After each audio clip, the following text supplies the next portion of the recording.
የተወደዳችሁ የጥበብ ቤተሰቦች እንደምን ከረማችኋል የምንገኘው በባለውለታዊ ሰዓታችን ላይ ነው እንግዲህ የባለውለታዊ ሰዓታችን ላይ እንደምታውቁት ታላላቆቻችንን የምንዘክርበት የምናደንቅበት እንዲሁ ደግሞ ወጣቶቻችን እነዚህን ምሳሌዎች በማየት ትምህርት እንዲወስዱበት ለማስቻል ለዛሬ የምንዘክራቸው የምናከብራቸው እንዲሁ ደግሞ በስራዎቻቸው የምንማርባቸው ታላቅ ሰው ኑሯቸው በካናዳ ዊኒፔግ የሆነ ታላቅ ገጣሚና የሰብአዊ መብት ተሟጋች ናቸው እኚህ ሰው አቶ አሊ ሁሴን ሰይድ ይባላሉ በወጣትነታቸው የኢሃፓ አባል የነበሩ በኋላ ደግሞ በነበራቸው ህይወት ደግሞ ረጅሙን አመታቸው በኢትዮጵያና ከኢትዮጵያ ውጪ በሶማሊያ እስር ቤት በ11 እስር ቤቶች እስር እንግልትና ቶርች የተደረጉ ከዚያ በኋላ በቀይ መስቀልና በአምነስቲ ኢንተርናሽናል አማካኝነት ወደ ካናዳ በመሄድ ሌላ ደግሞ አዲስ ህይወት የጀመሩ በዚያ ቆይታቸው ደግሞ ለበርካታ ኢትዮጵያውያን መፍትሄ የሆኑ ታላቅ ሰው ናቸው እኚህ ሰው ከአገር ይሰደዱ እንጂ ባሉበት ቦታ ላይ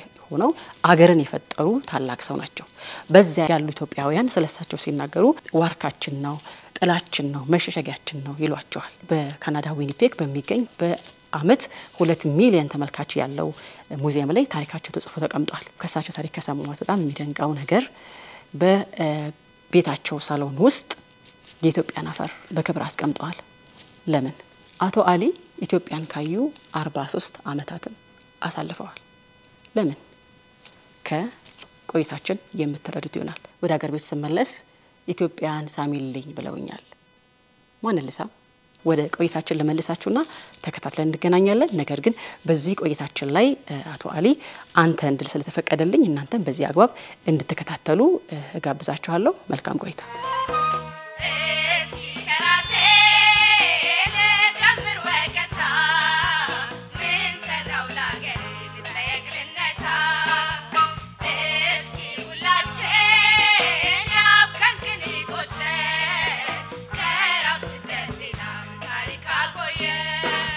በርቀት ዓለም ውስጥ ሆኜ ጦቢያ ፕሮግራም ላይ አያችኋለሁ ለቅቄያት በሄድም ሀገር የምትለቀኛለኝ ሀገር ውስጥ ነው ይዣት እዞራለሁ ሀገር ቤትም ያለው ኮሎኔል ነው ደርግ ነው ሶማሊያ ያለው ዘይድ ባሬ ነው ሁለቱም ዲክታተሮች ናቸው ያለንበት የዘር ትርክት ችግርና የዘር ውጥንቀት ለኔ ኦሮሞ አማራው ጉራጌው ትግሬው የፈለሽው ለኔ ብጥር ንጥር ያለ ኢትዮጵያዊ ነው እንደ አውሬ የሆነ ነገር ይንከባለላል እና ፈርተን ቀስ ብለን ተጠግተን መሸሽ አይቻልም ስናይ የሰው ልጅ ነው እኔ በኢትዮጵያ ከማንኩ ከልቤ ነው ከሷ ሌላ የለኝም ግን ለምን ኢትዮጵያውያን አልተባላችሁ መንበርጌ አንሹ ሶማሊያ ዘይት ጥብት አንቺ አገልጋይ ይክፎች የጨካኞች የነጻነት መንገድ ዘሬ ተደራጀው ኃይል ተከብሮ ነው እርስ በርስ እየተካጨበት ያለው በሚስት አገልጋይነት ሳይፈልጉ ወግብ ተቀይተው የቀሩ ወገኖቻችን ሳንስም ሁሉ ጊዜ አንዳንድ ጊዜ ተደብቄ ማለት በሳታ ያሳዝነኛል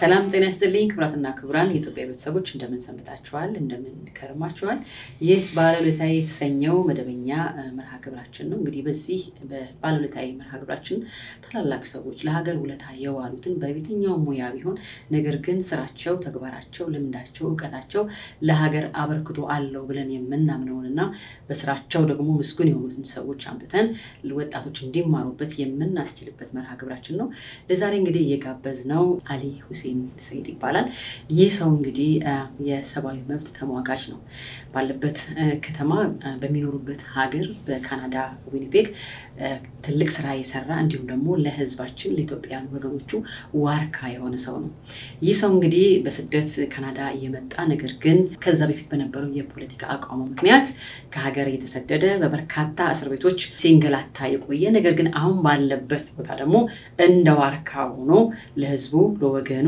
ጥላ የሆነ ታላቅ ሰው ስለሆነ እኛም ስራውን በማየት ልናመሰግነው እዚህ ጠርተናልና በመተመለከቱት ሁሉ ስም ቅድሚያ ከፍተኛ ምስጋና ላቀርብ ልወዳለሁ አሊ እንኳን ደህና መጣ እንኳን ደህና ቆያችሁ እኔም በጣም የሚገርመው በርቀት ዓለም ውስጥ ሆኜ ጦቢያ ፕሮግራም ላይ አያችኋለሁ የዚህ ፕሮግራም አዘጋጅ የዚህን የባለውለታዬን ፕሮግራም እንግዳ እንደሆን በመጋበዜ ከልብ አመሰግናለሁ። ውጪ በሆነም ዘወትር እከታተላችሁ ስለነበረ ሀገሬን በእናንተ ውስጥ አያታለሁ እና ብዙ ነገሮችን የውስጤን ስሜት በእናንተ ውስጥ አያለሁና በህይወት ያለው ይሄን ፕሮግራም ተከታትዬ እናንተን በማየት በተለይ እንደ ልጅ ነው ናችሁም በቀድሜ አንፃር ሳይው ለዚህ ፊት ለፊት ተገናኝተን ለማውራት በመብቃቴ እንደው ከልብ ነው የማመሰግነው። በዚህ አጋጣሚ እንደምወዳችሁ እኔ ብቻ ሳይሆን በመላው ዓለም ያለነው ተመልካቾቻችሁ እንደምንወዳችሁ ለመግለጽ ሞክራለሁ። እግዚአብሔር ይስጥልኝ ስለጋበዝሽ። አመሰግናለሁ አሊ። እንግዲህ እንደሰማሁት ከበርካቶችም እንዳወቅኩት አሊ ካሜራ ፊት ቀርቦ ያውቅም ወይ ደግሞ ብዙ መቅረብ አይፈልግም የሚባለው ነገር ሰምቻለሁ። ነገር ግን እኛን አክብረህ የኛን ትጋትና ወይ ደግሞ ፍላጎት በማወቅ ለኢንተርቪው ፈቃድን በመስጠት እጅግ አድርገን እናመሰግናለን። እንዲሁ ደግሞ ካንተ ትግል ካንተ መስዋዕትነት ካንተ የሀገር ፍቅር በርካቶች ይማራሉ እና ለዚህም ፈቃደኛ ሆነክ ስለመጣ በድጋሚ አመሰግናለሁ። እንግዲህ ቆይታችን የሚሆነው በርካታ ስራዎችን በዚህ በካናዳ ዊኒፔግ እየሰራህ የምትገኝነህ ለዚህ ስራ መነሻህ ደግሞ ቀድሞ የነበረ የፖለቲካ አቋም ምክንያት የመጣ መንገላታትና ስደትም ጭምር እንደሆነ ያሰምተናል።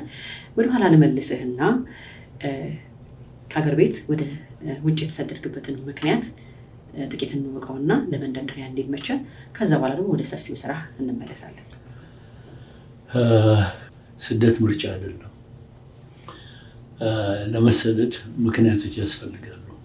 ስደት ዛሬ አይደለም የተጀመረው።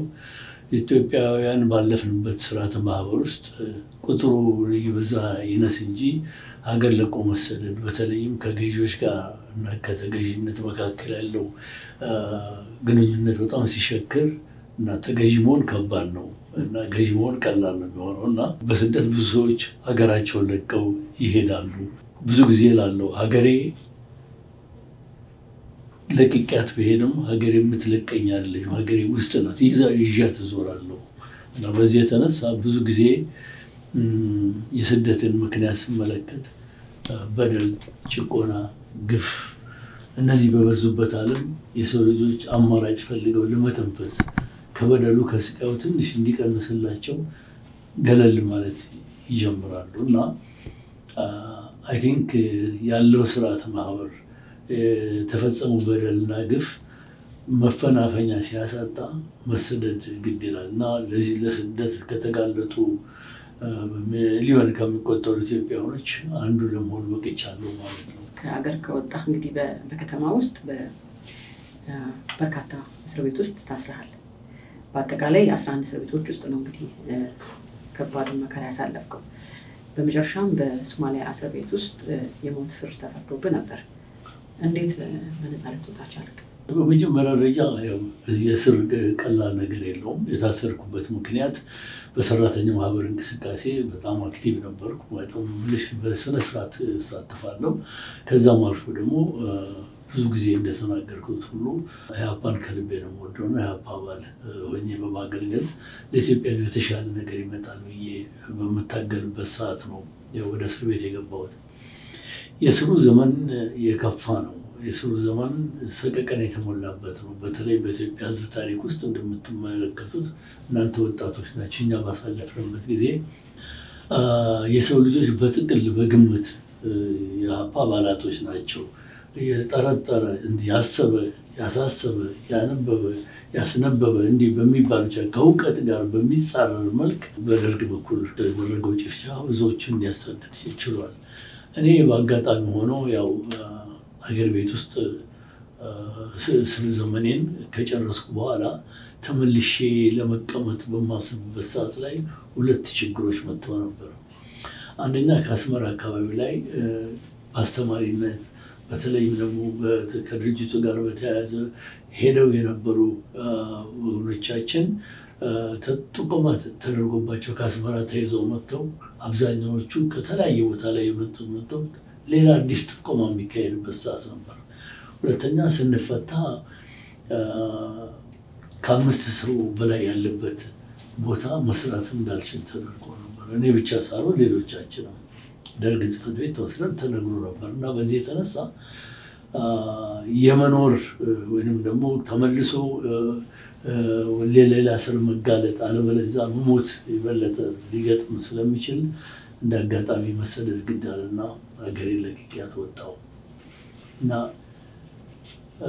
ስወጣ አንድ እስካሁን በጭንቅላቴ የሚቀረጽ ነገር የሚገርመኝ ነገር እንደዚህ ወደ አሜሪካን ወይ ደግሞ ወደ ካናዳ እመጣለሁ የሚል ህልሙም ስሜቱም አልነበረኝም። ምክንያቱም በሀገር ቤት ውስጥ በዛን ጊዜ በተለይ በሶማሊያ ስትወጪ ወደ ሱዳን ገብተሽ ወደ ሜዳ መቀላቀል የሚባል አጋጣሚው ነበር። ወደ አሲምባ መውጣት ይቻላል ተብሎ አሲምባ ለመውጣት ያሰበው ሰውዬ አሲነቦይና ቤኑ ላይ ነው እዚህ ያለው ያልጠበቅኩት። ምኖርበት አሁን ወደ አሲነቦይና ቤኑ ይባላል። ለአሲምባ የታሰበው ልጅ አሲነቦይና ቤኑ ላይ ወደቀ። ለካ በጣም ከባድ ነበረ። ምክንያቱም ሶማሊያ ደግሞ ሌላ ፈተና ስለነበረ ነው እና ቅድም መግቢያ ላይ እንዳልኩት ስደት ምርጫ አይደለም። ግን የነበረው የፖለቲካ ሁኔታ አሰቃቂ ስለነበረ ድጋሚ ከመያዝ በሚል ባለትዳር ነበርኩ፣ ልጆች ነበሩ። ትዳሩ ደግሞ የተናጋበት ሰዓት ነው። ነገር ግን ላም ጥጃዋን እንደምትል ሰው ሁሉ ልጆችን ይዤ መውጣት መጥፋት የምችልበት መንገድ የለም። ልቤ የሚያስበው ወደ አሲምባ ነው እና ልጆችን ልክ ላም እንደምትል ሰው ልሻቸው ለእናቴ አስረክቤ መንገዴን ወደ ሶማሊያ ቀጠልኩት እና በዛ መልክ ነው ወደ ሶማሊያ የገባሁት። ከዛ በሶማሊያ ደግሞ የገጠመ ሌላ እስርና እንግልት? ሶማሊያ በጣም አስቸጋሪ የነበረበት ሰዓት ነው። ምክንያቱም በኢትዮጵያና በሶማሊያ መካከል በነበረው ጦርነት ረገብ ያለው ነው። አንድ ነገር ደጋግሜ እናገራለሁ። እኔ በኢትዮጵያ ከማንኩ ከልቤ ነው ብለው ከሷ ሌላ የለኝም እኔ እና በወቅቱ የሀፓ ድርጅት አልነበረም። ምንም ከሶማሊያ መንግስት ጋር ግንኙነት የለውም። እንደገና ደግሞ በዘር የተደራጀ ድርጅት ስላልሆነ በዛ በሀፓ ውስጥ አማራውም፣ ጉራጌውም፣ ትግሬውም፣ ኦሮሞ ሁሉም የተቀላቀለ ስለሆነ ውበቱ በጣም የሚገርም ነው። የዛ ውስጥ ክርክር ስለነበረ እንደ አጋጣሚ በዘር የተደራጁ ድርጅቶች በሶማሊያ መንግስት እየተደገፉ ሰፋ ባለ ሁኔታ ተደላለው የሚኖሩበት ሰዓት ነበር። ስንገባ እንደ አጋጣሚ እንደ ዘራችን ተጠይቆ እንደ ዘሩ ድርጅት የኦሮሞ ነፃ አውጪም ከሆንሽ ካለ ኦሮሞ ከሆንሽ የአማራም የለም ብዬሻለሁ፣ የሀፓ የለም ብቻለሁ፣ የትግራይ አለ፣ የሲዳማ ነፃ አውጪ አለ፣ ሌሎችም አሉ እና የእነሱ ድርጅቶች ወደ ራሳቸው ድርጅት ለመቀላቀል በዝርያ ላይ በተመሰረተ ይሻማሉ። እንደ አጋጣሚ ሆኖ ጣፋንታ የሆነው እኔ ደግሞ በዛ በዝርያ የተደራጀ ድርጅት የለም አላምንበትም ነበር እና እኔና ጌዲዮን ካሳ የሚባል አሁን ኖርዝ ካሮላይና የሚኖር የሚወስደን አጣን። ስለዚህ እስር ቤቱ ተቀመጠን ማለት ነው። የሚወስደን ማለት ከእስር ቤት የሚያወጣን? የሚወስደን አጣን። ልክ ሀረር ላይ ስትደርሺ ወደ ሀርጌሳ ላይ ስትደርሺ ከሀርጌሳ ነው ምርጫው የሚጀመረው። ይሄን በዚህ ስራ የታወቁ ሰዎች አሉ እና ከሀርጌሳ ምርጫው ይጀመራል። የዛን ሰዓት ላይ እና የሚመርጠን አጣንና ሀርጌሳ ሜዳ እስር ቤት ውስጥ ወር ተመናምን ቆየን። ከዛ በኋላ ነው እንግዲህ እንዳጋጣሚ ሆኖ ወሳይ ሲጠፋ በአውሮፕላን ተጭነን እኛ ከተማ የምንለቀቅ መስሎኝ ነበርና እንደሱ አይደለም። ለካ በቦይንግ 707 ጭነውን ሞቃዲሾ ላይ የደረስነው። ስንደርስ የሰይድ ባሬ ሁለተኛ ሚስቱ የሚኖሩበት ፎቅ ስር ልክ ባለም በቃኝ የተመሳሰለ እስር ቤት አለ እና ተይዘን ወደዛ ነው የገባነው። ስንገባ በተለይ እንግዲህ ውጫሌ በረሃን በእግር አቋርጬ በሚሄድበት ሰዓት ላይ አንድ ነገር ይገጥመናል። እንደ አውሬ የሆነ ነገር ይንከባለላል እና ፈርተን ቀስ ብለን ተጠግተን መሸሽ አይቻልም። ስናይ የሰው ልጅ ነው እና ሌሎች አብሮት የሄዱት ልጆች ትተውት ሄደዋል። በዝርያው ምክንያት ትተውት ሄደዋል ማለት ነው። እና ኢንፎርሜሽን ነበራቸው። እና እሱ ያኔ 16 ዓመት ወጣት ነው። ዮሐንስ በጣም የምወደው ነው። እና እኔና ጌዲዮን ተነጋገርንና እንግዲህ ልትመለስ አትችልም፣ ስለዚህ አብረን ተያይዘን መሄድ አለብን። ከእንግዲህ ወዲያ እኔ ታላቅ ወንድም ነኝ ብዬ እሱን ይዤ ወደዛ ወደ ሀርጌሳ የገባ ነው። በዛ ነው እና ከዛ ተመርጠን ነው እንግዲህ ተወስደን ያው ወደዛ ወደ ሶማሊያ ከሰይድ ባሬ ሁለተኛ ሚስት ቤት ውስጥ ስር ካለው እዛ ገባን። እዛ ከቆየም በኋላ አሁንም የሚፈልገን ስለጠፋ ኤንኤስኤስ የሚባለው እዛ ውስጥ ከተቀመጥን በኋላ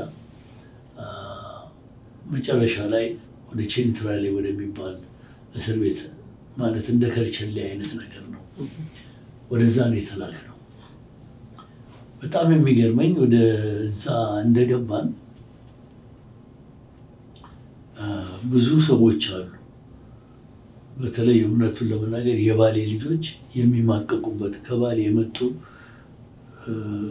ከአርሲ ከተለያየ እስር ቤት የመጡ ከአዲስ አበባ የመጡ ብቻ ከተለያየ ቦታ ላይ ድርጅቶች ያልወሰዷቸው ዜጎቻችን ነበሩ። እሱ ብቻ ሳይሆን በጦርነት ምክንያት ቤተሰቦቻቸውን ወስደው እንዳጋጣሚ ልጆቹን 12 13 ዓመት የሞላቸው ልጆች ወላጆቻቸው ሞተው እዛ ውስጥ እስር ቤት እስከ ትልቅ ሰው ጋር እስር ቤት ተቀምጦ የነበረበት ሰዓት ነው። እና ዘገነነኝ። ምክንያቱም ብላቴናስ የምንላቸው ነበሩ። አዲስ አበባ እስር ቤት ባለንበት ጊዜ ዓለም በቃኝ ሆነ ከርቸሌ ውስጥ በነበርንበት ሰዓት ላይ ብላቴና ብለን የምንላቸው እድሜያቸው 14 ዓመት የነበረ ግን ፖለቲካሊ በጣም ማቹር ጠንካራ ልጆች እዛ ያደጉ እንደነ ሳሙኤል አድማሱ፣ እንደነ ዳዊት፣ እንደነ አዲስ፣ እንደነ ፍጹም እነዚህ የምጠራልሽ ልጆች በቃ ህፃናቶች የነበሩ ነበረ በዛ ስሙ ነው። ከእነሱ እድሜ ደግሞ ባነሰ እዚህ ሶማሊያ እስር ቤት ውስጥ አጋጠመን። ሁለቱም አገር ቤትም ያለው ኮሎኔል ነው፣ ደርግ ነው። ሶማሊያ ያለው ዘይድ ባሬ ነው። ሁለቱም ዲክታተሮች ናቸው። ሁለቱም ወታደር የሚመራ ሀገር ነበረና አዘን የዛን ጊዜ እና አንድ ማስታውሰው በቦምብ ቤተሰቦች ከተገደሉ በኋላ እጁ የተቆረጠ ህፃን እዛ አጋጥሞን ነበር። ልክ እንደገባን መጥቶ ሳምሶን የሚባል መሰለኝና ከሴቶች እስር ቤት ኢትዮጵያውያን ታስረዋል የሚል ጥያቄ ወሬ መጣና ሂደህ እስቲ ያቸው እነማን እንደሆኑ ስማቸውን በወረቀት ጽፈው ይሰጡሃል ብለው ከሴቶች እስር ቤት ልከውት መጥቶ ነበር። እና እሱን ያየው ጊዜ በጣም አዘንኩ። ምክንያቱም አንድ እጅ የለውም።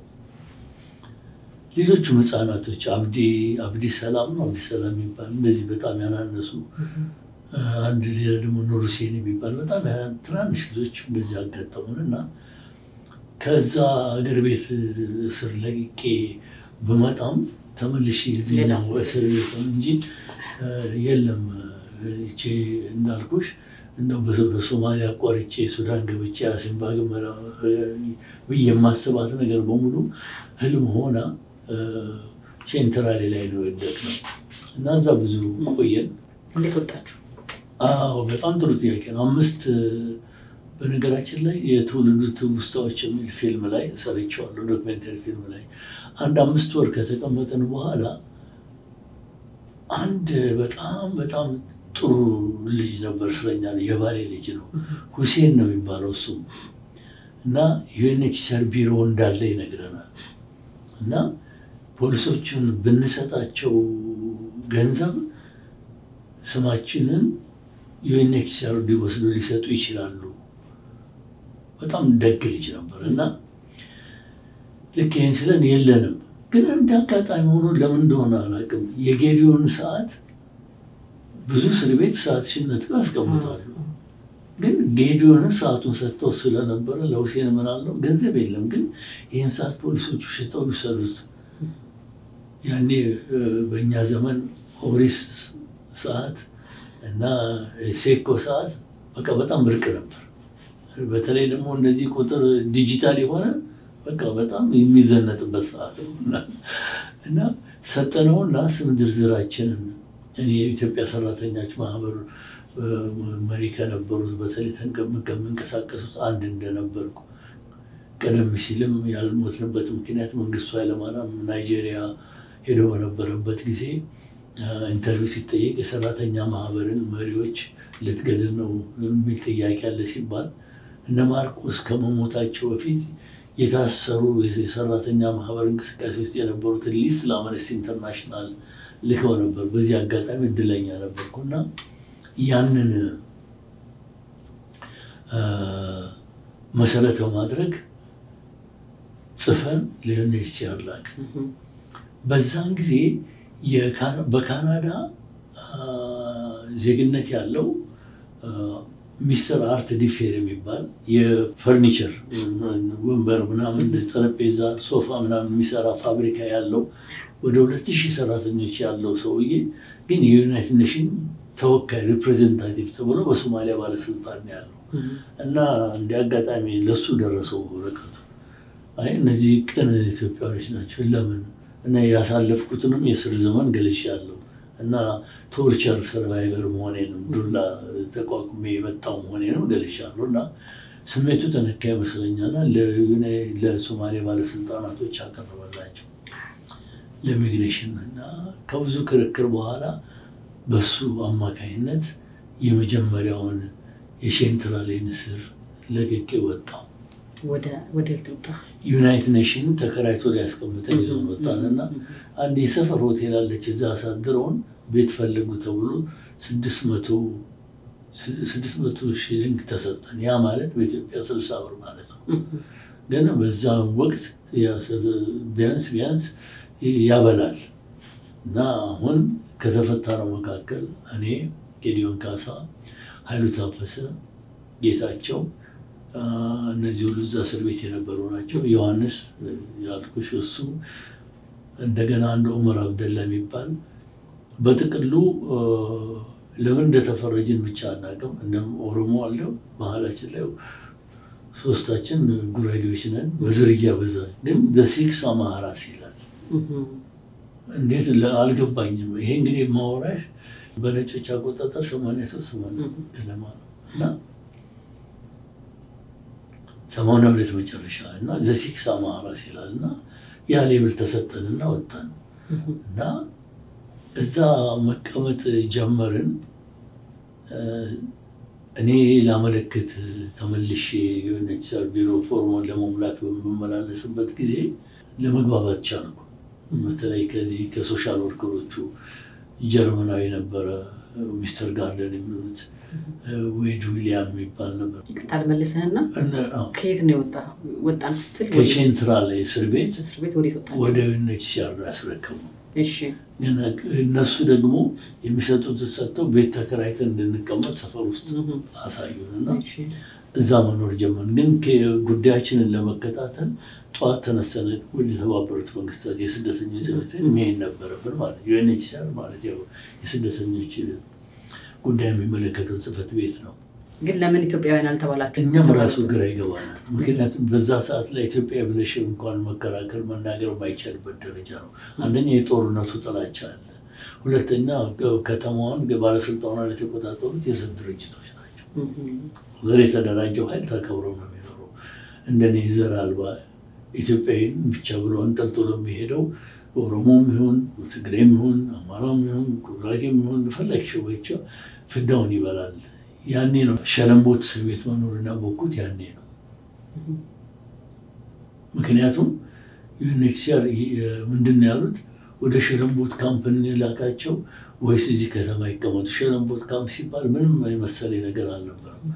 መጠለያ የለውም ምን የለውም። ልክ እንደ ጋርዮሽ ዘመን ዛፍና ቅጠል አገናኝተው የሚኖሩበት ነው እና ቤቱ አንድ ቤት አለች ሴቶች የሚኖሩበት እና ጣውላ ነው ምንም ነገር የለ። ከዛ ውጪ ግን ቅጠላ ቅጠል ገጣጥመሽ የምትኖርበት የሪፊጂ ማኖሪያ ነው። ልክ ይሄ ናዚ ለጂውሾች እንደከለለው ተዘጋጅቶ የተቀመጠ ነው። ግን አሁን ያለንበት የዘር ትርክት ችግርና የዘር ውጥንቅጥ ከያኔ ጀምሮ ያኔ ቁጥቋጥ ማቆጥቁጡ ይታይ ነበር ማለት ነው። በእኔ በ1993 ዓመተ ምህረት አሁን በእንግዲህ 30 ዓመት ልበለው በፊት ነው ይሄንን ነገር የገለጽኩት። ምክንያቱም መነሻው በኋላ ነው የገባኝ። ልክ ለቀን ስንወጣ ለካስ ዘር ነው አንደኛው ችግር የሚለው ነገር በደንብ ነበር የገባኝ እና እንደማንኛውም በዛ መልክ ሰፍረን ከተቀመጠን በኋላ የተባበሩት መንግስታት የስደተኞች ጽሕፈት ቤት በመመላለስበት ሰዓት ላይ ስራ መፍታት አልፈለኩም እና ቮለንተር ማገልገል ብችል ብዬ ጠየቅኩ እና ፈቀዱልኝ። አይከፈልም፣ ስደተኛ ሆነ ይልቻል እየረዳ ቢሮአቸው አካባቢ ላይ ደሞዝተኛ ሆነ መስራት አትችልም። ያ የተሰጠኝ መልስ ነው። በዛው በነፃ ስል በነፃ ማገልገል እና ይሄ ጥሩ አጋጣሚ ነበረ ከዛ ካሉት ከቢሮ ሰራተኞች መግባባት እና እንደ አጋጣሚ አስተርጓሚ ሆኜ ለሌሎች ስደተኞች መስራት አንዳንድ ፎርማቸው መሙላት ሲጀምር ሚስተር ሂራም ሃሩዚ የሚባል ባለ ዝርያው ከኪዩባ የሆነ በጣም ድንቅ የሆነ ሰብአዊነት የተሟላ ያለበት ሶሻል ወርከር ነበረ እና ይጠይቀኛል፣ ለምንድን ነው ብዙ ሴቶች ተመዝግበዋል ግን ይጠፋሉ አይኖሩም? እና ግራ ይገባኛል። እየዋለ እያደረ ሳይሆን ለካ እነዛ የሚጠፉ ሴቶች ለባለስልጣናት ልክ እንደገቡ በራሳችን ሰዎች በስጦታ መልክ የሚሄዱ እህቶቼ ናቸው፣ ሴት ልጆች ናቸው፣ እናቶች ናቸው፣ ወጣቶች ናቸው። በተለይ ከአዲስ አበባ እና የሚመጡ ተመርጠው የቋንቋቸው አማርኛ በብዛት የሆነ እንደዚህ አይነት ችግሮች ነበሩ እና የኔ ጥያቄ ለምን ነው? ጥያቄው እንግዲህ እኛስ እንግዲህ ራሳችን ምክንያት ይኖረናል እርስ በርስ እየተጋጨንበት ያለው፣ ግን የውጭው ዓለም ወይ ደግሞ አካል ነጥሎ አንድን ዘር የሚያጠቃበት መነሻው ምንድን ነው ልታስባለህ? ባለስልጣኖቹ የፈለጉትን ነገር የዛ የተደራጁ ድርጅቶች እንዲያደርጉላቸው ከፈለጉ ስጦታቸው ብር አይደለም፣ ስጦታቸው እንስት ነው። ሴቶች እህቶቻችን ናቸው በስጦታ ብር የሚቀርቡት። እሱ እንዳለ ሆኖ አንድን ዘር ማጥቃት ምክንያቱም ልክ የስርዓቱ ፈጣሪ የበላይ የነበረ አካል ተደርጎ ነው የሚታየው እና ለጥፋቱ ገዢዎች ለሚያመጡት ጥፋት ሁሉ ያ ዘር የጥፋቱ ባለቤት ተደርጎ የተወሰደበት ነበር። እንቁፍቱ ተናገሪ ነገሩን ከውስጥ ሽፈንዳ ለዚህ ህይወት ማለፍ ተጠያቂ ማን እንደሆነ ያለበት እርስዳ እንቁፍቱ አፋውጭ መስክሪ ጩሂ ተናገሪ ገብረ ማርያም ባጠፍተው ወልደ ማርያም ጎይቶም ባጠፍተው አብርሃም ጣና ለበገደለ በቀቀ ቀሚሳ ጨፈጨፈ አምሳ ጠንክር ባንጋድ ደምደም ለምን ይሆን ኢትዮጵያ የምትጠየቅባት ማለት እና ራሷ ያቺ ጀደል አይንቁፍቱ መንደርጌ አልሽ በሶማሌኛ ዘይት ጠቅበት ትግርኛ አጥፍ ጉራጌኛ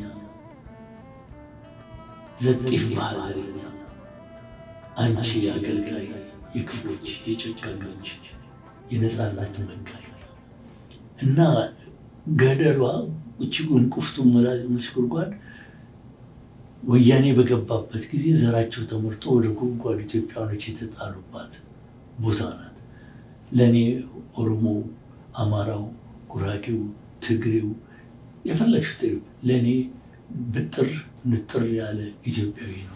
ምክንያቱም ንጥር ነገሯን በልቶ ያደግባት ሀገር ናትና እኔ ዘር አልባ ነኝ። እንደዚህ ብዬ የምለየው የለም። የት አካባቢ ነው እንቁፍቱ የሚገኘው? እንቁፍቱ በሐረር አካባቢ ላይ የሚገኝ ቦታ ነው። ጥቁር ገደል ማለት ነው፣ ጉድጓድ ማለት ነው። እና ከዛ ነው ምክንያቱም ወደ ሶማሊያ በምትወጪበት ሰዓት እነዚህ እነበደሉ እና ሶሳ ብዙ ሰዎች ያለቁበት ጊዜ ነው እና ያ ሰዓት ነው እሱ የጻፍኩት ነው እና ይሄ የዘሩ ችግር የመጣው ትናንትና የመጣው አይደለም። አሁን ያለው መንግስት ስልጣን ላይ ስላለ ማለት አይደለም። ከዛ በፊት ከ30 እና 40 ዓመት በፊት ሶማሊያ ውስጥ አሁን በአቶ ወልደ አማኑኤል የሚመራ የነበረ የሲዳሞ ነፃ አውጪ አለ። በእነ ኮሎኔል ጋቱር ወይም ካዛሊ የሚመራ የሀደሬ ነፃ አውጪ አለ። አሁን እነዚህ ሰዎች በህይወት ስላሉ ቶሮንቶ አካባቢ ስላሉ አይቼዋለሁ፣ ያዩኛል። ግን ይሄ ትክክለኛው ታሪኩ ስለሆነ አቅ ነበር እና ያ ችግር የተፈጠረው ዛሬ አሁን ስልጣን ላይ ስላለው ብቻ ነው። መሰረቱ ከዛ ጋር የተያዘ ነው። በዚህ አጋጣሚ እነዚህ ከእስር ቤት ከዛ እንደመጡ ዲሳፒር የሚያደርጉ ሴት እህቶቻችን ፓርቲኩላርሊ ከአዲስ አበባ የሚመጡት ናቸው አብዛኛው ለዚህ አደጋ የሚጋለጡት እና ጥያቄ ጫረብኝ። ለምን እንዴት ነው 2 ጥቃት በአንድ ሴት ላይ የሚፈጠረው? 3 ጥቃት ከሀገር ለቃ የምትሰደድበት አንድ ጥቃት ነው እሱ ራሱ። እንደ ማንኛውም ስደት እንደነገርኩሽ ምርጫ አይደለም ወይንም ደግሞ ጾታ አይለየውም። ልሰደድ፣ ላግባ፣ ላፍቅር ምርጫ እንደማይጠይቅ ምክር እንደማይጠይቅ ሁሉ የግለሰብ ውሳኔ ነው። እንደ ማንኛውም ሰው ተበድሎ ነው ሴቶቻችን ስደት የመርጡት እና አንድ ሀገር ለቀዋል ልክ እንደ ማንኛቸው።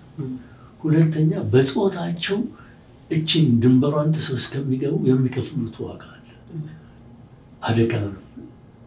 መንገድ የሚያሳየው ሰውዬ አስገድዶ መድፈር ሊያመጣ ይችላል። በመንገድ ላይ ያሉ ሌሎች እንደዚሁ ጨካኞች ሊያስገድዱና ሊመቱ ይችላሉ። ድንበር ጥሰው ካለፉ በኋላ ደግሞ በገዛ ወገናቸው በስጦታ መልክ ለድርጅት ጥቅም ሲባል ወይም ለራስ ማዳን ሲባል በስጦታ መልክ ለባለስልጣናት መስጠት። ብዙ ኢትዮጵያን ሴቶች በሶማሊያ ወታደሮች ወይም ድንበር ጠባቂዎች በሚስት አገልጋይነት ሳይፈልጉ በግድ ተቀይተው የቀሩ ወገኖቻችን ሳንስም ሁልጊዜ አንዳንድ ጊዜ ተደብቄ ማለቅስበት ሰዓት አለ። ያሳዝነኛል።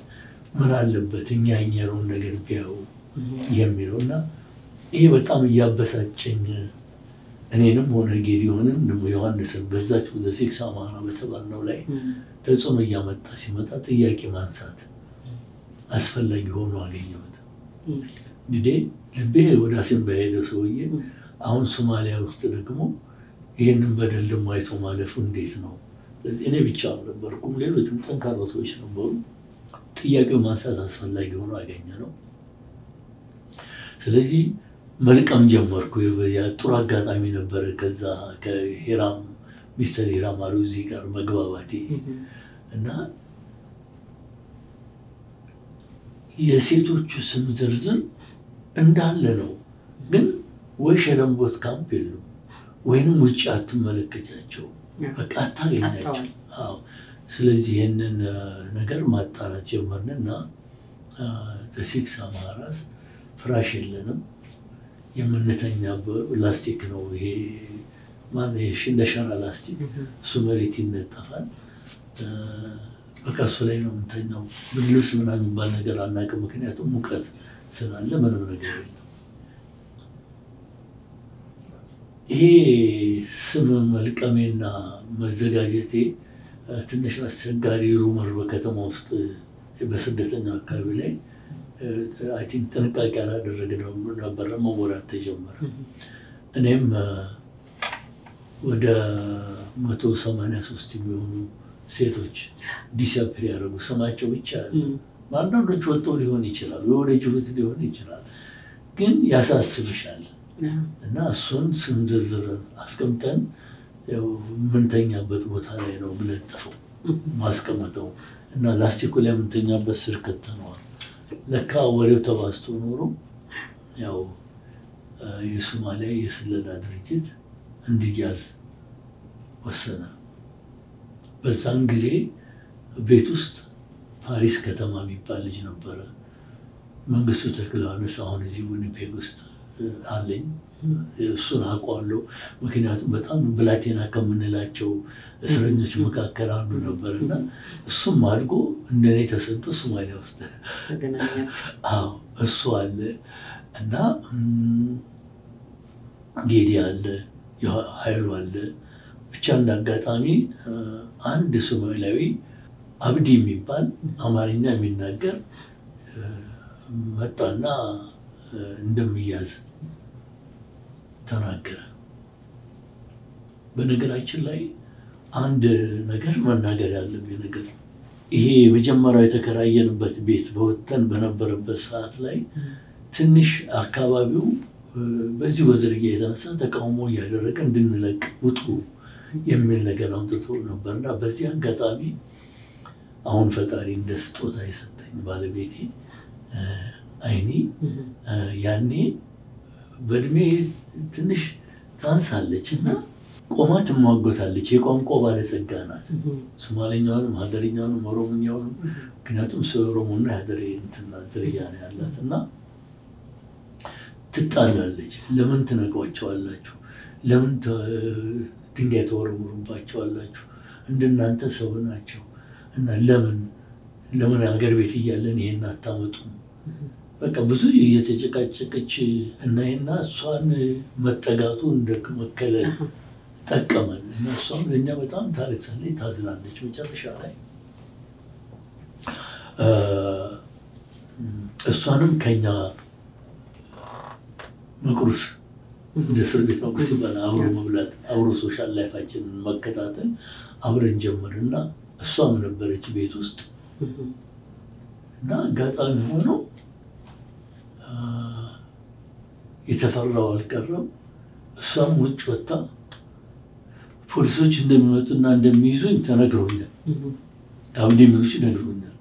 ሁላችን ግን ከተያዝን አደጋ አለው የሚል ግምት ስለነበረኝ እነሱ ቢወጡ የትም እናመልጥበት ቦታ የለም። የት ነው ለማምለጥ የምችለው? የትም ማምለጥበት ቦታ የለም። ስለሷ ለማይ ከተያዝን ሁላችን እያዝ ነጥሎ ከያዙ መገደልም ሊመጣ ይችላል አለች። አይ በመጨረሻ ምን አደረግን? ከኛ ከሰፈር ከተከራየነው ቤት በታች ጉሊት ነገር አለ ሶማሊያ መንገድ ላይ የሚሸጥ ሄደሽ ምን በላውን ገዝተሽ ነይ ብለናት የዋናት እሺ ብላ ተከራክራ ለመዝናት በሄደችበት ቅጽበት ጂፑ መጣ እና እኔም ፓሪስ ከተማን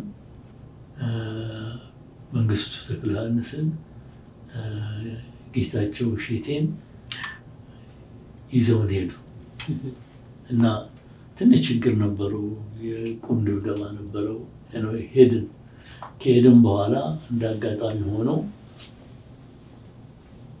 አንድ 5 ቀን እንደተቀመጠ እነሱን ፈታቸውና እንግዲህ ቀንደኛ መሆኔ ነው የቀረው።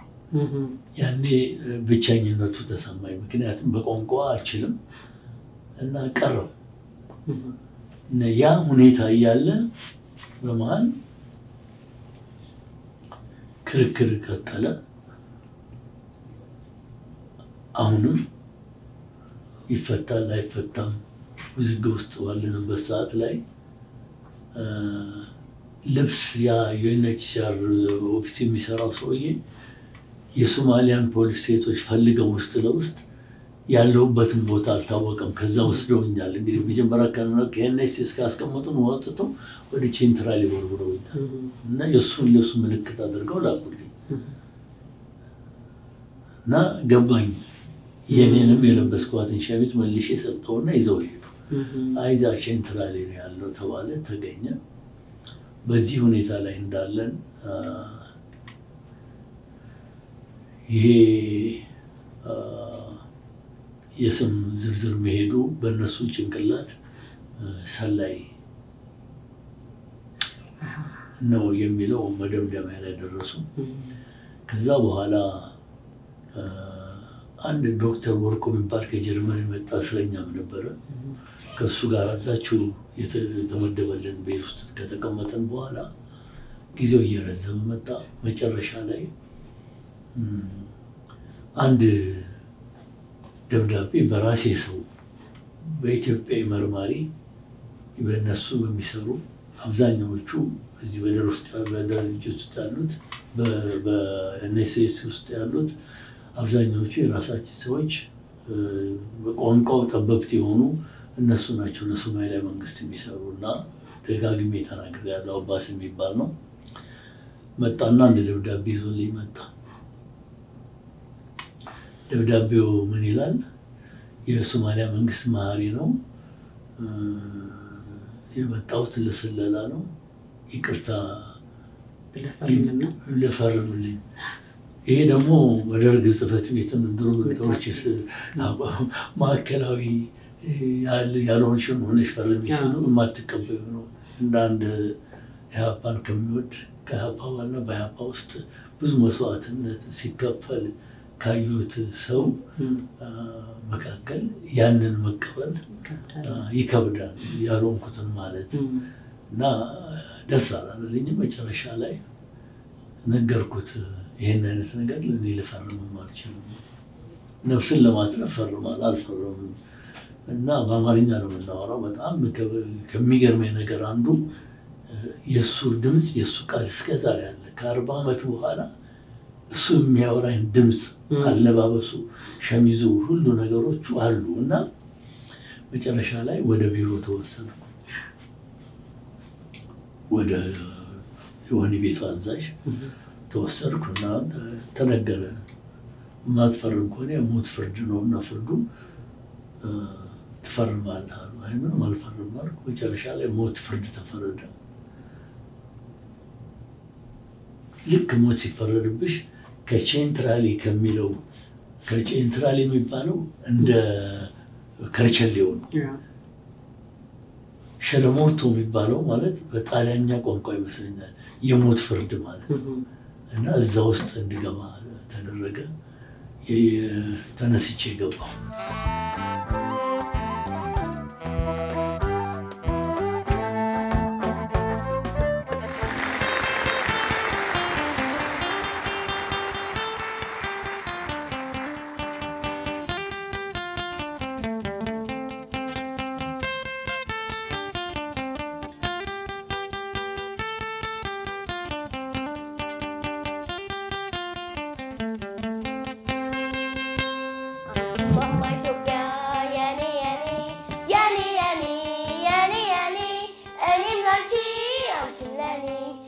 Mama Ethiopia, yani yani, yani yani, yani yani, elim lanti, antilani. Ere hafte mati, natuji manti, kefati, si babanjati. Ere hafte mati, natuji manti, kefati, si babanjati.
Mama Ethiopia, yani yani, yani yani, yani yani, any country, antilani.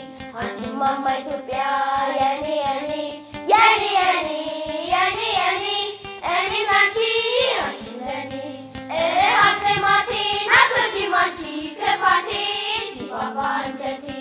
Ere hafte mati, natuji manti, kefati, si babanjati.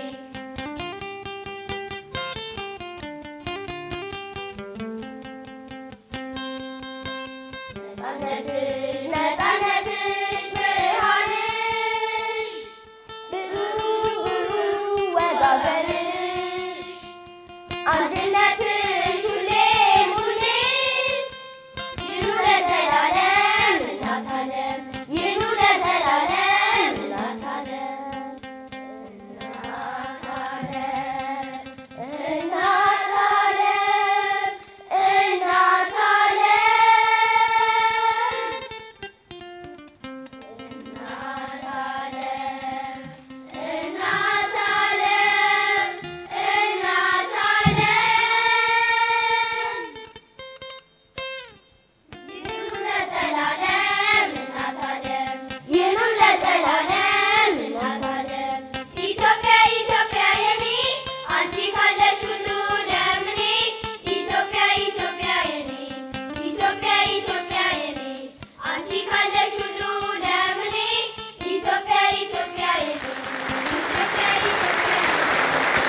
ግንቢዎች ነፃነት ያገኙ ዝንቦች ይወጣሉ ይገባሉ ላይ ያርፋሉ ይሄዳሉ የነሱን ነፃነት እኔ አላገኘሁም ትፈርማለህ ምንም አልፈርምም መጨረሻ ላይ ሞት ፍርድ ተፈረደ ካለፍከው የመከራ የእንግልት የከባድ ቶርች በሐሳቤ እሷን ትመልስልኛለች አሊ ነገ ብሩህ ቀን አለ ተስፋ አትቁረጥ ጫማ ተሰጥቶኛል ጫማው 44 ቁጥር ነው ይላልና ይሄ ገና ጥርሴ ከትቼ ገና እንዲስ ነው ብሎ ይገባል ምንም ሳማክር እኔ የለመድኩት ቃሪያና ሚጥሚጣ ሁለቴ ተጎርሶ ሶስቴ የሚያስጠጣ አዲሱን ዓለም ያን መከራ ያን መራብ ያን መጠማት ያን መታረዝ ይቺ ሀገር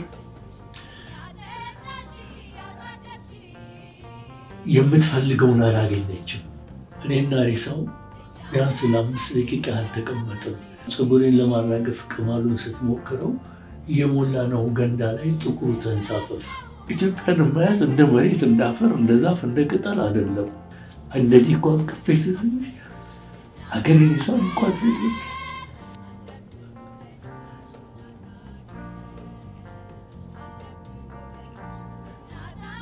እኔ ምንድን ነሱ ጨክኝ እሺቱን ጠቅልዬ ሰጠኋቸው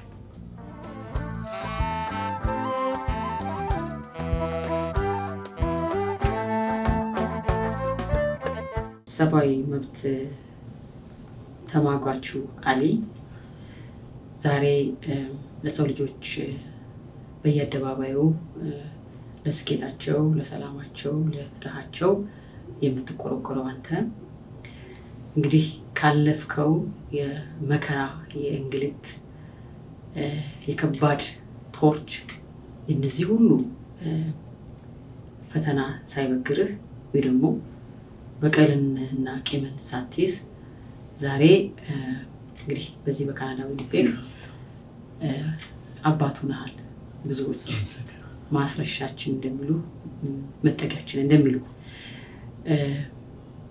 ነገር ግን እዚህ ዊኒፔግ የደረስክበት አጋጣሚ እንዴት ነበር እንዴት እድሉን አገኘ ከእስር ቤት ሞት ከተፈረደበት እስር ቤት ያወጣ ምን ነበር ያው እንግዲህ ስለ እስር ቤቱ ብዙ ቃለ መጠይቅ ሰጥቻለሁ እሱ ወደ ውስጥ አልገባም ይሄ ቀደም ሲል አስፈትቶን የነበረው አርት ዲፌር የሚባለው ግለሰብ ይሰራ የነበረው ግለሰብ ሞት ፍርዱን በመጠበቅበት ሰዓት ላይ እሱም የራሱ ድርሻ ነበርና ለአምነስቲ ኢንተርናሽናል ለቀይ መስቀል ድርጅት ጠይቆ ነበርና እነዚህ በኔ ህይወት ላይ አምነስቲ ኢንተርናሽናል ትልቅ አስተዋጽኦ አለውና የሶማሊያ መንግስት መጨቅጨቅ ጀመሩ መጠየቅ ጀመሩ በዚህ አጋጣሚ ባለቤቴ ሌላ እስር ቤት ታስራ ነበር አይኔ የተወሰድኩበት ቀንና እሷ ተመልሳ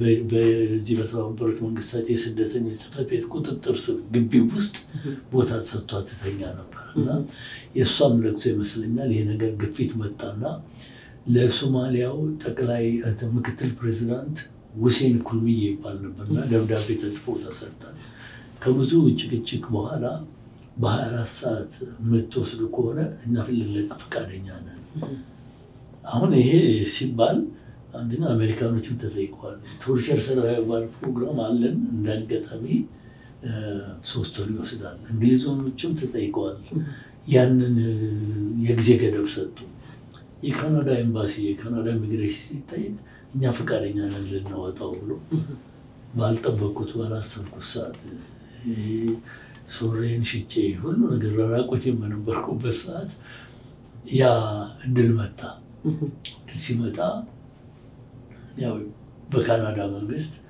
ያለ ፓስፖርት ሚኒስተር ፐርሚት በሚሉት ወረቀት ያው ባዶ ግሬን እዚህ ገባውና እዚህ ሴት እንደማድረግ ምንም የማውቀው ነገር የለም ግን ጥሩ ቦታ ስለሆነ በጣም እድለኛ ነኝ እውነት ነው በአጋጣሚ ሆኖ ከታሪካችሁ እንደተረዳሁት አንተም ባለቤትህም እዚህ ለመድረስ በቃችሁ ከዛ በኋላ አዲሱን ዓለም ያን መከራ ያን መራብ ያን መጠማት ያን መታረዝ አልፋችሁ ትንሽ ብርሃን የምታዩበት ምድር ላይ ደረሳችሁ እንዴት ተቀበላችሁት? መጀመሪያ ቀናችሁ በጣም አስቸጋሪ ነው። በጣም አስቸጋሪ ነው። ለምሳሌ ምንድነው ከ24 ሰዓት በፊት ያቺ ጨለማ ቤት ውስጥ ብቻዬን ነኝ ያለሁት። እዚህ አንድ ነገር ሳልጠቆመሽ በዛች በጨለማ ቤት ውስጥ ሸለመርቶ ውስጥ ወዳጄ ነበረች። ተፈጥሮ ናት እሷ፣ ፀሐይ ናት። የቤቱ ርዝመት ወደ 6 ሜትር ነው። ትንሽ ቀዳዳ አለች። በዛች ቀዳዳ ነፃነት ያገኙ ቢምቢዎች፣ ነፃነት ያገኙ ዝንቦች ይወጣሉ፣ ይገባሉ፣ ላይ ያርፋሉ፣ ይሄዳሉ። የእነሱን ነፃነት እኔ አላገኘሁም። የሰው ልጅ ሆኜ አላገኘሁትም። እና ማታ ማታ ፀሐይዋ ትመጣለች። ስትመጣ እንደ ሰው ነው ማናገረን። ፀሐይ እየመጣ ይችላል። በሀሳቤ እሷም ትመልስልኛለች። አሊ ነገ ብሩህ ቀን አለ፣ ተስፋ አትቁረጥ፣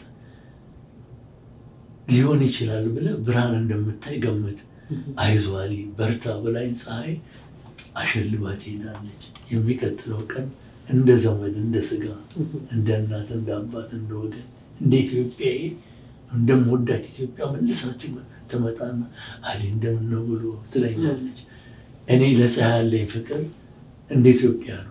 በጣም ነው የምወደው ፀሐይን። ምክንያቱም በዛ በጨለመብኝ ሰዓት እና 24 ሰዓት ባልሞላ ጊዜ ውስጥ ከዛ ወጥቼ ከ24 ሰዓት በኋላ በጣም የገረመኝ ሁሉም መከራ አልፌ ቶሮንቶ ኢንተርናሽናል ሆቴል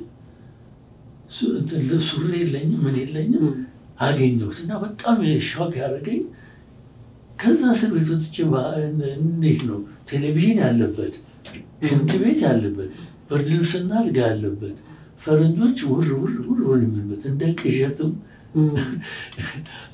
ህልምም መሰለኝ። አሁንም ብንን እላለሁ እዛው እስር ቤት ያለው እየመሰለኝ ብንን እላለሁ እና እንደ አጋጣሚ የመጣሁበት ዓለም ስለ ሰው ልጆች ክብር የሚሰጥ በመሆኑ እኔ ለማስተካከል ትንሽ ጊዜ ወሰደብኝ። ካበላሉም ከምናው እስቲ የዛንቀንም ገጠማችሁ ምንድነው? አንደኛ እንደመጣው ያው ሱሪ ኤርፖርት ነው የተሰጠኝ እና ኮት ሸሚዝም ነገር ሰጥተውኛል። እሱን ነው። እንደገና ደግሞ ጫማ ተሰጥቶኛል። ጫማው 44 ቁጥር ነው ቡፍ ይላልና ቀበቶ የለም። እኔ ወደ 51 ኪሎ ነኝ ያለው ወደ 51 ኪሎ ነኝ እና ግን ሱሪውን ያስኩት ግን ጫማው ቡፍ ይላል ሲሄድ እኔ ቀጥታ ወደ ቤት የሚወስዱኝ ነበር የመሰለኝ። ለካ ጉዳታችን ስላወቁ ሄልዝ ሳይንስ ወደሚባል ኢመርጀንሲ ክፍል ነው የሄድኩት። እዛ 1 ሰዓት ተኩል ያህል ተቀምጠን መርምረው ነው ያመጡት እና የሄድኩበት ሆቴል ነው እንዳልኩሽ በተለየ ዊኒፔግ ግን እርቦኝም ስለነበረ ምግብም ስለረሳን ሜኑን አላወቅነው። ሜኑ መሆኑን ሜኑ ይሄ ምግብ ዝርዝር ያለበት አላወቅንም እና ፈረንጅ መጥቶ ትናንት እዛ እስር ቤት የማቀቅ ሩዝ አጥቶ ከጋር ቤት ውስጥ የፓፓዬ ልጣጭ የለቀመ የሚበላው እስረኛ ትልቅ ባለውለታዬ ነው የፓፓዬ ልጣጭ። ምክንያቱም ምንም ምግብ በሌለበት ቦታ ላይ ለማንም ሰው ለመጠቆም ነው። ከቁሻሻ ውስጥ አውጥተሽ ሎሚ አስቸጋሪ ነው፣ ሙዝ ልጣጭ አስቸጋሪ ነው። የፓፓዬ ልጣጭ ይመራል ለመጀመሪያ ጊዜ ግን ሆድ ያለሰልሳል፣ ያጠግባል። የፓፓዬ ልጣጩን ያገኘው ጊዜ ደስ ብሎኝ ነው የምተኛው። ያንን የበላ ሰውዬ የፈረንጅ አስተናጋጅ የሆነ ትልቅ ሜኑ ነገር ይዞለት መጥቶ ምን ትበላለህ ብሎ ይጠይቀዋል። ያም ቅዠት ነው የመሰለኝ። ግን የምግብ ሊስቶቹን ስለማላውቅ በጣቴ እነዚህ የተገኘውን ነገር እንደ አጋጣሚ ሆኖ የጠቆምኩት የአሳማ ስጋ ነው እና ነጭ ነው። ገና ነጭ ነው። ገና ሳየው የሌለ ምግብ ወደ ላይ ሊወጣ ሞከረ። በህይወቴ የማረሳው ቢኖር እሱ ነው። ከዛ እሱንም ብቻ አለፍኩት። ያው ወተትና ዳቦ በመብላት አለፈ። አንድ ፓርት የዛን ጊዜ ያረፍንበት ሆቴል ላይ ተሳቀቅን። አልጋው ላይ ለመተኛት ለኔ ተሳቀቁ። አንደኛ ቅማል አለ እና ይወርዳል፣ ፀጉር ቅማል አለ። ባለቤቴ አይንዬ እሷ ደግሞ እሷም ልብስ የላትም እኔም ልብስ የለንም። ግን ገንዳውን አይተዋለች። እንዴት ውሃው እንደሚከፈት ገብቶናል። እና ታጠብ ብላኝ በትንሽ ቦርሳ ሙሽት ይዛለች።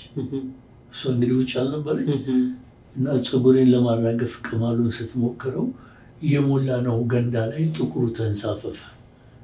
በቃ ያኔ ተሳቀቁ። ኢትዮጵያን ሊሰድቡብኝ ነው፣ ቅማላም ኢትዮጵያኖች ሊሉን ነው ማለት ነው። ስለዚህ አልኳት ምንም ነገር የምፈልገው ነገር የለም እንደበሰበስኩ ወጣሁ ቶሎ። እና ሰውየው ሳይመጣብን ውሃውን ከለቀቅን በኋላ እንደገና በውሃ እያደረግን ማስላት ጀመርነው። ትልቁ ችግር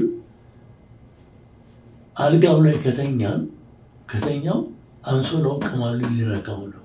አሁንም ነገር ሲፈትሹ ቅማሉ አንሶላ ላይ ካገኙት እኔ ኢትዮጵያ በቅማል ልትሰደብ ነው፣ ቅማላም ኢትዮጵያ ልንባል ነው።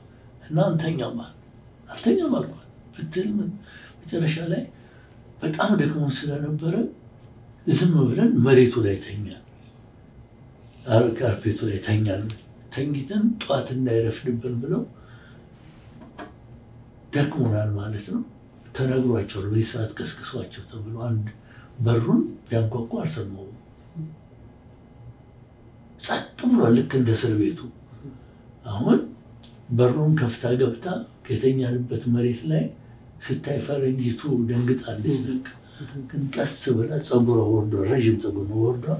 እንደዚህ ሚስተር ሰይድ እንዲህ ብንንስል እንዲህ በቤት ማርያም ብሏት እሷ ናት። እንዲህ በጣም እንደነገጥኩ አንድነት ፀጉሯ በጣም ነው የደነገጥኩት። እና ተነሱ አለች። ያው ልብሱ የለም፣ ያቺ የተሰረጠ ብጣይ ጨርቋ ናት ያለችው፣ ጫማው የለም። እንዲሁ እንዳፈርን ሌላ አውሮፕላን ተሳፍረን ወደ ዊኒፔግ መጣን። ዊኒፔግ ስንገባ ያው ተደዋውሎ ቤርፉት ማን ኢዝ ካሚንግ ተብሎ ጫማው ምናምን ኤርፖርት ነው የተሰጠን። እና እሱን ለብሼ እንደገና እንደፈረደበት ሐኪም ቤት ከሄድን በኋላ ሆቴል ላይ ተላክነው። ሆቴል ተልከን አበሻው በጣም ጥሩ ነው እና ምን አሉ ያው ከእስር ቤት የመጡ ሐኪም ቤት ነው ያመጡ ስለተባለ የተወሰኑ ቀድሞውን እዛ ያረፉ ከጣሊያን ከምናምን የመጡ ስደተኞች የሚያርፉበት ቦታ ነው እና መጥተው አይዞ ያልፋል ምናምን አይዟችሁ ምናምን ብለው ወረዱና ምግብ ብሉ አሉ። እሺ ብዬ መሄድ እዚህ ላይ ነው ጉዱ። እንግዲህ አሁን ሄደን አነክስ ነበር ዱላው ስለነበር አንድ እግሬ በጣም ወደ ላይ ተንጠልጥሏልና እንደምንም ብዬ ደረጃውን ወርጄ ለካ ኤሌቬተር አለ እሱም አላየሁትም። በደረጃው ወረድኩና ስመልክ ደረጃው ጨርሼ ወደ ምግብ ቤት ስል ሰዎች ሊፍት ሲወጡ አየሁ። ለካ በዚህም ይቻላል። ስንሄድ ያው ግማሹ ከንፈር ይመጣል አይዟችሁ ይላል ምን ይላል ቁጫልና ዶሮ የግርግሩ እንደው እዛ ተዘጋጅቶ ተቀምጧል። እና ቀስ ብዬ አይኔ ሌላ ነገር እንዳትበይ ዶሮ በጣም ይጣፍጣል የፈረንጅ ዶሮን እሱን እንበላለን ምንም እንዳትበይ ብዬ እሺ አለች። አሁን ሄደን ዶሮን ይዘን መጣን። እኔ የለመድኩት ዶሮ አገር ቤት ውስጥ እንዲህ በጥርስ ተታግሎሽ ነው የምትነጪው። ይሄ ገና ጥርሴ ከትቼ ገና እንዲህ ነው ብሎ ይገባል። ምንም ሳያማክል ስጋው ይሄዳል። የማኘክ እድልም አልሰጠን ዶሮ። ይሄ ነገር ዶሮ ነው ምን የሆነ ምን እንዴት ነው ዝም ብሎ እንደብይ ሽው ብሎ የሚሄደው። በኋላ እንዴ አልተመቸኝም ዶሮ። ምናልባት እንዲህ ስመለከት ከጠረጴዛው ላይ በነጭ ላስቲክ እንደ ጡጦ ባለ ላስቲክ ተቀምጧል። አዋዜ መሰለኝ እኔ አላ አይ ይሄ ነገር አይኔ በሚያቃጥል ነገር ካልሆነ በስተቀር የሚቆይ አይደለም ያን ነገር አምጪልን ብዬ እሷ ተነስታ አመጣችውና አዋዜ መስሎኝ ነው እና ደፍጥጬ ያችን የዶሮ ስጋ እሷንም አጥቅሼ ስበላ ለካ ቲማቲም ነው ስኳር ይላል። እንዴት እንብላው? በጣም ስለተናደድኩ ወረቀት ናፕኪናቸውን አመጣውና እስቲ ፈረንጅ ያለምባል አሁን አማርኛ እኔ የለመድኩት ቃሪያና ሚጥሚጣ 2 ተጎርሶ 3 የሚያስጠጣ እነዚህ ያበዱ ፈረንጆች ምግቡን በሞላ በስኳር ለውሰው አበሻው ቆፍጣኔ እንደምን አድርጌ እንዴት ስልቅመሰው ብዬ እዛው ላይ አስቀምጬላቸውና ስደተኞቹ የነበሩት መጥተው ኧረ ይሄ ጥጋበኛ ነው ከእስር ቤት አምጥተው ቢያቀርቡልን እንዴት አይነት ነገር ነው ብለው በጣም ቅር ብሏቸው የሚቀጥለው ቀን ደግሞ ያው ተቃውሞ ሳቀርብ እንትን አመጡልን የቻይና የሚያቃጥል ነው ብሎ ጠላትሽ ምላሴን እንዲቆርሙት እንደ ትንሽ ልጅ መቆላጠፍ ጀመሩ። አይ የሰጡኝን መልቼ መኖር ነው ማመስገን ያለብኝ ብዬ ምግባቸውን ተላመድኩት። ያ በጣም የሚገርመኝ ሰዓት ነው እዛ ሰዓት። ከዚያ በኋላ እንግዲህ ከደረሰብህም የግፍ እንዲሁ ደግሞ መነሻ መጀመሪያም ወደ ትግሉ ያስገባህም ነፃነት፣ ፍትህ የማስፈን ፍላጎት ከዛ ደግሞ በረጅሙ የእስር ቤትህ ያያቸውን የሰማቸውን የገጠሙን በራስህም ላይ ያያቸውን የሰብአዊ መብት ጥሰቶችን ለመዋጋት ቆርጠህ ተነሳህና በዊኒፔግ የሰብአዊ መብት ድርጅትን አቋቋምክ። በ2005 ላይ በኢትዮጵያ ጉዳይ ላይ አብዛኛዎቹን በተለይ በዚህ ከሀፓ ጋር በተያያዘ ወይንም ደግሞ በሌላ መልክ ታፍነው የሚወጡ ኢትዮጵያውያኖችን ዘር ሰፈር ምናምን ክልል ሳይኖረው የሚሟገት አካል አልነበረም። ወይንም ደግሞ ለምሳሌ ሰመጉ ነበረ፣ በጣም ማከብራቸው ፕሮፌሰር መስፍን ነበሩ። እዚህ ያለውበት ድረስ መጥተው ንግግር እንዲያደርጉ ዝግጅት አድርገን ጋብዘናል። ነገር ግን አባል ሆነሽ ለምሳሌ ሀፓ አባላቶች የሰመጉ አባል መሆን አይችሉም። የፖለቲካ ድርጅት አባል ስትሆኝ እንደዛ መሆን አትችልም እና በሰዎች ላይ በፖለቲካ እምነታቸው ላይ የሚፈጸመውን ግፍ ለመከራከር ዲሳፒር የጠፉ ታፍነው የተወሰዱ ያኔ እነ ጸጋዬ ደብተራው እና አራሽ በርታ ሌሎችም ታፍነው የተወሰዱ ነው። የእነሱን ድምፅ የሚሆን ነገር አልተገኘም። የሚያስነሳ ድርጅት አልነበረም እና የተወሰኑ ኢትዮጵያውያኖች የዚህ ሰለባ የሆኑና የሰብአዊ መብት ዘር፣ ክልል፣ ድንበር፣ የፖለቲካ እምነት የማይለይ መሆኑን የሚያምኑ አካላቶች ተሰባስበው በ2005 የኢትዮጵያ የፖለቲካ እስረኞችና የስደተኞች አንድነት ኮሚቴ እንዲመሰረት ተደረገ። በዛ የተነሳ አባል ሆኜ ቆይቼ ከመጨረሻ ላይ እንደውም በ2007 ጀምሮ የእሱ ተጠሪ ሊቀመንበር መሆን ማገልገል ጀመርኩ ማለት ነው። በዛ መሰረት ነው ያኔ የተመሰረተው። ከዚህ በኋላ በርካታ ኢትዮጵያውያን በተለያዩ እስር ቤቶች በሶማሊያ፣ ካምቦዲያ፣ በግሪክ፣ ጣሊያን፣ ሳውዝ አፍሪካ፣ ኡጋንዳ፣ ኬንያ በእነኚህ ሁሉ እስር ቤቶች ታስረው የነበሩ ሲማቀቁ የነበሩ ኢትዮጵያውያን ከ1000 በላይ የሆኑ ከዚያ መከራ እንዲወጡ ምክንያት ሆንካቸው ወይ ደግሞ ስፖንሰር በመሆንና ስፖንሰር በማፈላለግ እዚህ ካናዳ እንዲገቡ አደረግ። በዚህ የሚሰማ ስሜት ምንድን ነው? እኔ ማንኛውም ሰው እንዲረዳ የሚፈልገው ነገር አለ። ኢትዮጵያ የምትፈልገውን ያህል አልከፈልኩም ማለት ምንድን ነው? የመመኛት ሀገር አለች። ሊከፍልላት የሚገባ ነገር አለ። በትግል ዓለም ውስጥ ብዙ የተሰዉ ጓዶች አሉ። ትግል አልቆመም። ግን ይቺ ሀገር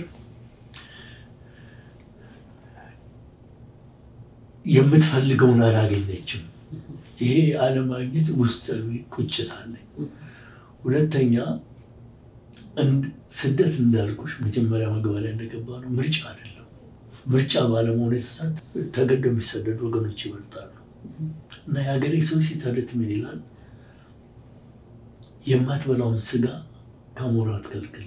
ለምሳሌ አንድ አህያ ሞቶ ቢገኝ ድንጋይ አሞራው ሲበላ ድንጋይ ብትወረው ምቀኝነት ካልሆነ በስተቀር ምንም ማድረግ አለ።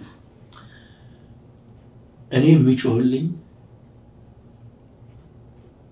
ወገን ኢትዮጵያዊ አገር ቤት ቢኖርም በውጭ ዓለም ዘንድ ግን አሊ ቢመጣ አሊ ከስር ቢፈታ ብሎ የጮህልኝ ሰው አልነበረም። የጮህልኝ ድርጅቶች ግን ነበሩ። ሁለተኛ እዚህ ከመጣ በኋላ ብዙ ነገሮችን ልረዳ ቻልኩ። ቢያንስ እኮ እኔ የተነፈስኩትን ትንፋሽ እኔ የሳብኩትን የመናገር የመሄድ የመንቀሳቀስ መብት የተጎናጸፍኩትን ማጎናጸፍ ይቻላል። ስለዚህ ለምንድን ነው እኔን የረዱኝን ድርጅቶችን ፈላልጌ ኢትዮጵያውያኖችን ካሉበት እኔ ከኢትዮጵያ ውጡ ብዬ ምክር አልሰጥም። ነገር ግን በስደት ዓለም ውስጥ ያሉ ወገኖቻችንን ማምጣት አይቻልም ወይ የሚል እኔና ባለቤቴ ይህንን ማውጣትና ማውረድ ጀምረን ቢያንስ ስላለፍኩት ህይወት ንግግር እንዳደርግ የምጋበዝበት ቦታዎች ሁሉ የኔን ህይወት ያለፍኩትን መከራ ከእስር ቤት በባዶ እግር እዚህ የመጣሁበት ራቆቴን የመጣሁበትን መሰረት አድርጌ በሶማሊያ በተለያየ ቦታ ላይ በጅቡቲ በኬንያ አሁን ቅድም በጠራናቸው ቦታ ላይ ኢትዮጵያኖች እንዳሉ ግን ስፖንሰር ባገኝ የሚል በግሌ አነሳሽነት ጀመር እና ለመጀመሪያ ጊዜ ማክላውድ መንገድ ላይ የሚገኝ ዊኒፔግ ውስጥ ሜኖናይት ብራዘር ቸርች የሚል የወንድማማቾች ቤተክርስቲያን የሚል እዛ ሄጄ ንግግር አደረኩ። እንደ አጋጣሚ የተጎዳ ሰውነት ስለነበረኝ እሱን ሁሉ አየሁ እና ለምን አቅቶኛል እስቲ የስም ዝርዝር ይሰቃያሉ የምትላቸውን ስደተኞች ብሰጠን ሲሉኝ ዝም ብዬ ገምት ነው 17 ሰዎች አቀረብኩ። እነዚህ 17 ሰዎች በእርግጥም ቀደም ሲል የጠቀስኩት ሸለምቦት ካምፕና እኔ ትቻቸው የመጣሁት እስር ቤት የማውቃቸው ኢትዮጵያውያኖች በአንድ ወቅት ይህን ሳልናገር አላልፍም። የሞት ፍርድ የተፈረደበት ክልል ላይ የነበርኩበት ቦታ ላይ በትግል ዓለም ውስጥ የማውቀው የሲዳሞ ልጅ እሼቱ ጎሳ አሁን አስታውሳለሁ ቀድሞኝ ወጥቶ እዛ የሞት ፍርድ ውስጥ እሱም እንደኔ ተቀምጧል። በጣም የሚያሳዝነኝ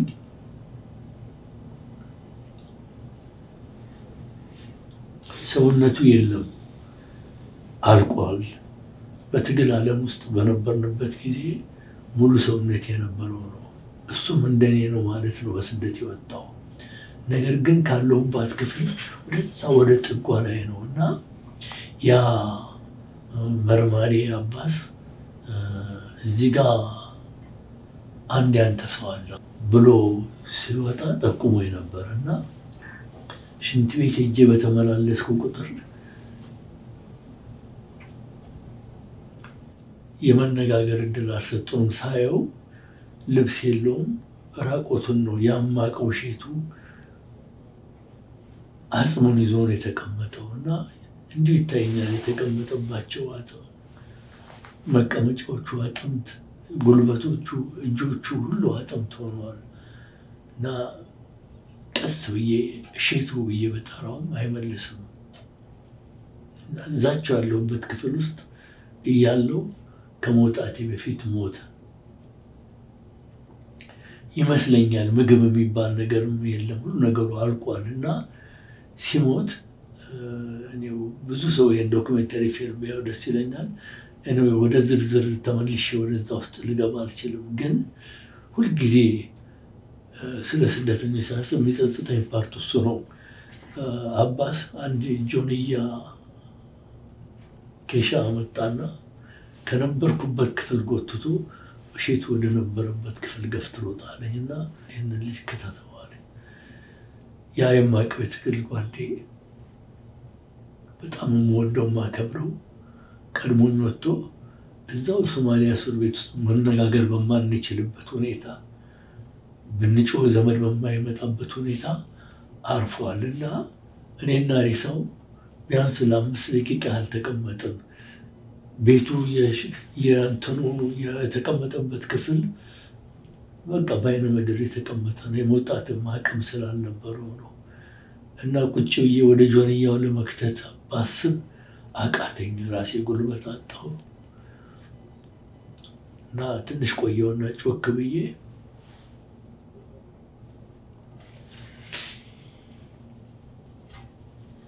አባስ ጆንያው ውስጥ መክተት አቃተኝ ብዬ ጮኩት። እና በሩን መታሁት ዘግቶብኝ ሄዶ ስለነበረ በሩን ከፈተና ሌላ ሸራ ጠቅልዬ እንድሰጠው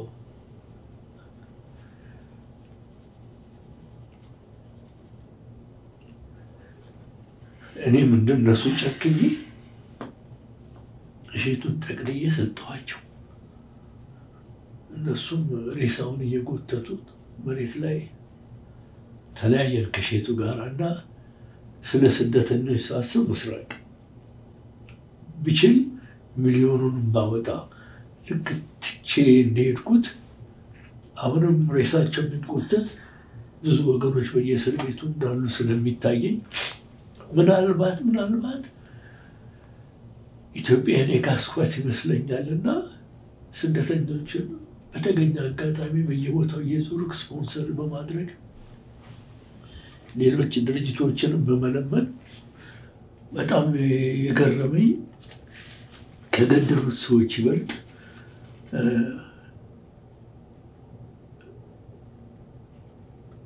እኔ ወይ አብሬ አለመሞቴ ወይም ደግሞ አይዶን ነው ምን እንደማደርገው አላውቅም።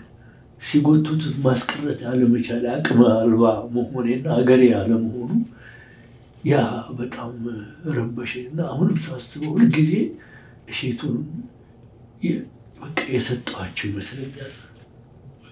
ይታየኛል። ዶክመንታሪ ፊልም ሰርቼበታለሁ። ግን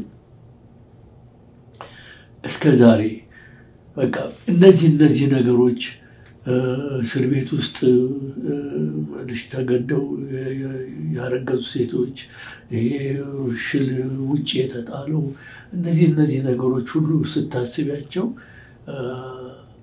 ስደት ክፉ ነው። ግን ይሄንን ያየ ሰው እንዴት ወገኑን ከስደት ዓለም ማውጣት አይችልም? ለዛ ነው ቅድም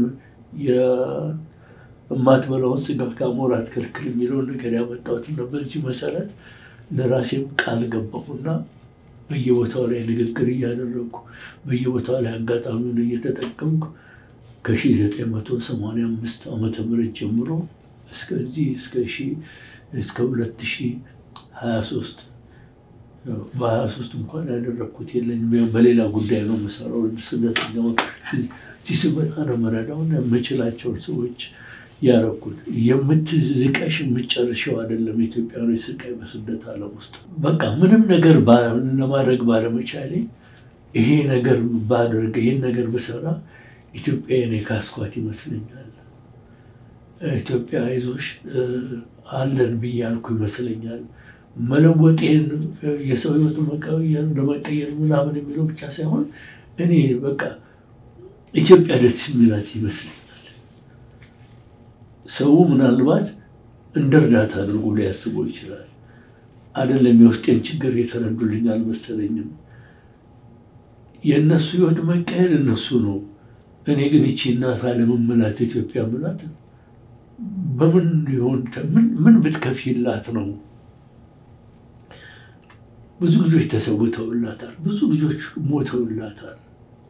ብዙ እናቶች ተንገላተውላታል። ግን ምን ብትከፊላት ትጠግባለች? ምን ብከፍልላት ከመሞቴ በፊት ምን ባደርግላት ደስተኛ ትሆናለች? እኔ ኢትዮጵያን ማየት እንደ ሰው ነው፣ እንደ እናት ነው። ኢትዮጵያን ማየት እንደ መሬት፣ እንደ አፈር፣ እንደ ዛፍ፣ እንደ ቅጠል አይደለም።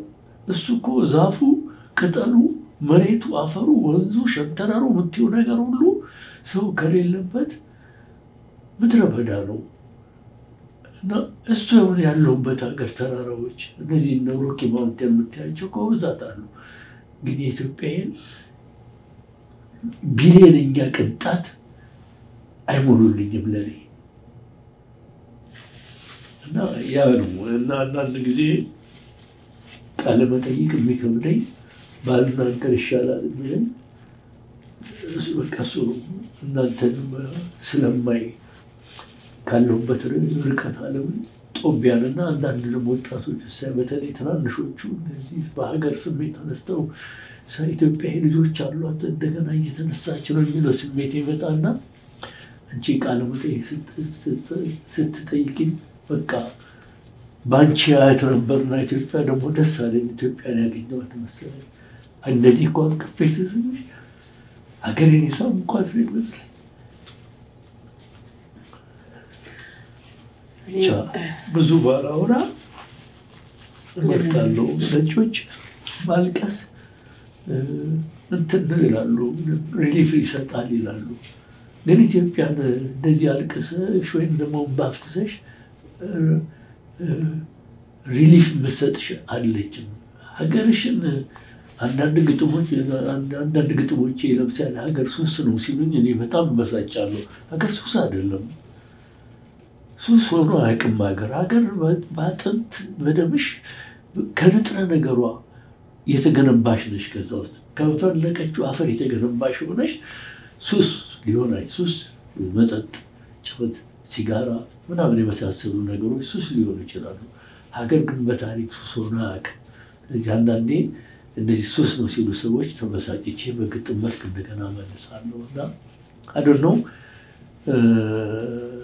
እንግዲህ ተስፋ በእናንተ ተስፋ ይሁን እና ምናልባት ከጠየቅሽን ጥያቄ ወጣው በመጠየቀው ሁሉ ሼቱ ሳላነሳ ባልፍ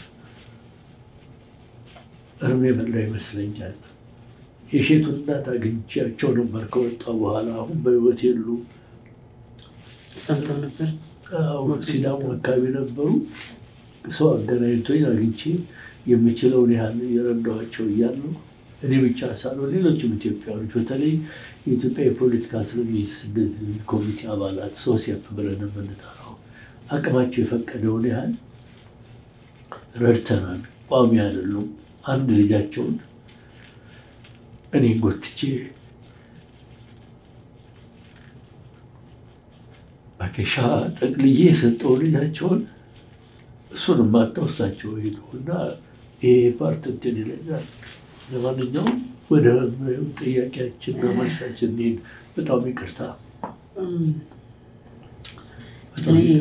ምንም አይደል ሁሌም የሚደንቀኝና በጣም ጥያቄ የሚሆንብኝ ነገር እንግዲህ በወጣትነታችሁ ለኢትዮጵያ ይሆናል ይበጃል ብላላችሁት ዓላማ በሀቅ የተነሳችሁ በዚያ ምክንያት በርካቶች የአእምሮ ህመምተኛ የሆኑ በርካቶች ደግሞ በመላው ዓለም ተበትነው ያሉ ወደ ሀገራቸው ያልተመለሱ እንዲሁ ደግሞ ሀገራቸው እንደናፈቀቻቸው ባሉበት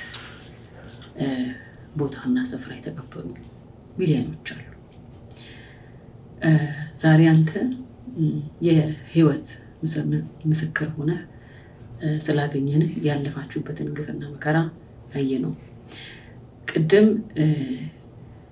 እነኛን 1000 ሰዎች ከእስር ቤት ልታወጣቸው የምትሞክረው ያወጣቸው ኢትዮጵያን ለመካስ ነው ብለህ ታምናለህና እንዲህ ወዳችሁ እንዲህ አክብራችኋት እንዲህ ለስሟ ዋጋ የከፈላችሁለትን ኢትዮጵያ በድለናታል ብላችሁ ታስባላችሁ ወይ ብለህ ታስባለህ ለምንድን ነው የምትከሳት